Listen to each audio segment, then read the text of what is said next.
রাজধানীর মিরপুরে একটি পরিত্যক্ত দোকানঘর থেকে এক ব্যক্তির পচা গলা মরদেহ উদ্ধার করেছে পুলিশ।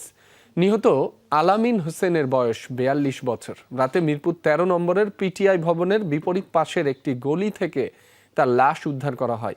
পুলিশ ও স্থানীয় সূত্রে জানা যায়, মিরপুর ১৩ নম্বর পিটিআই ভবনের ঠিক বিপরীতে ৭ নম্বর লেনের একটি পরিত্যক্ত টং দোকানের ভেতরে লাশটি পড়েছিল।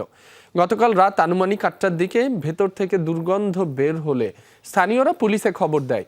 পরবর্তীতে কাফরুল থানা পুলিশ ঘটনাস্থলে পৌঁছে টং দোকানের ভেতর থেকে প্রায় পচা গলা অবস্থায় আলামিনের মরদেহ উদ্ধার করে।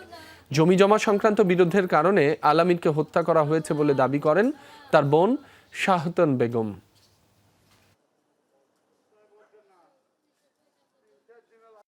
প্রাথমিক তদন্তে যেহেতু অর্ধগলিত লাশ, আর আমাদের যে শ্রুথালে বাহ্যিক কোনো আঘাতের চিহ্ন আমাদের দৃশ্যমান হয় নাই, শ্রুথাল করা হয়েছে।